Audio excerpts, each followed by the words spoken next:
बहुत दिनों से सुनते आ रहे थे, शेर अकेला आता है, शेर अकेला आता है। लेकिन कल जब रियली में उस शेर का मुकाबला कोलकाता के शेरनी से हुआ तब पता लगा वो शेर नहीं, शेर के भेष में गीदड़ है। आपको सड़कों पे चलने का अधिकार है, लेकिन बाएं साइड से। यदि आप बीच से या दाएं साइड से चलेंगे तो आपको गिरफ्तार कर लिया जाएगा, क्योंकि आपने नियमों का उल्लंघन किया है। कुछ यही हो रहा है कोलकाता में।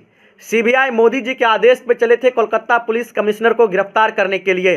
संविधान नियम कानून को ताक पे रख के घुस गए थे बंगाल में। ममता बनर्जी को खबर भी नहीं दिया।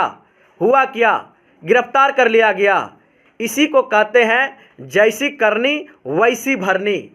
आप अपना दादागिरी हर जगह नहीं चला सकते हैं। आपका मुकाबला इस बार किसी आम आदमी से नहीं, बल्कि बंगाल के शेरनी से हुआ है। बंगाल में सिर्फ ममता बनर्जी का चलता है। बंगाल की शेर, बंगाल की दादा ममता बनर्जी है। सीबीआई किसके लिए गई थी वहाँ? राजीव कुमार के लिए। राजीव कुमार कोलकाता पुलिस के कमिश्नर है। उस पर आरोप है शारदा चिट फंड का। उसे चले थे गिरफ्तार करने के लिए, लेकिन सुप्रीम कोर्ट ने पहले ही नोटिफिकेशन दे दिया है कि कोलकाता के किसी भी अधिकारी को आप बिना अनुमति के नहीं पकड़ सकते। लेकिन मोदी जी तो मोदी जी है।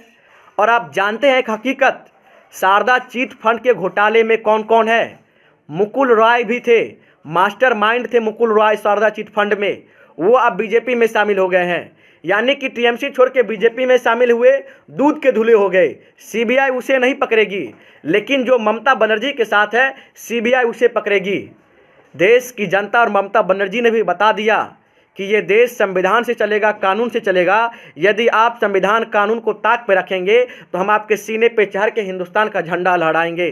देश में ऐसे ऐसे नेता अब भी जिंदा है जो संविधान और देश के कानून को मानती है।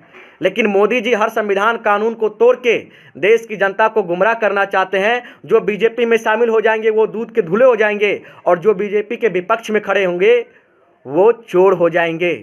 लेकिन ये देश का संविधान और देश का कानून कतई बर्दाश्त नहीं करेगा। सीबीआई सुप्रीम कोर्ट गई। सुप्रीम कोर्ट ने कहा यदि आपके पास सबूत है तो लाइए, हम कोलकाता पुलिस कमिश्नर को अभी तुरंत गिरफ्तार कर लेंगे। सीबीआई ने कोई जवाब नहीं दिया, घुर के आ गए। इसी को कहते हैं सत्य परेशान हो सकता है लेकिन पराजित नहीं। आज देश का कानून संविधान खतरे में है, क्योंकि सत्ता में एक ऐसे व्यक्ति को हमने बैठा दिया है जिसने शुरू से लेकर अंत तक सिर्फ सेंधमारी की है। सरकार को बनाया है, गिराया है, तोड़ा है, जोड़ा है। लेकिन देश की जनता को सतर्क रहना चाहिए कि ऐसे ऐसे व्यक्ति को हम उखाड़ फेंके जो देश की जनता की अवहेलना करे, संविधान को ना माने, संविधान को कानून को ताक पे रख दे।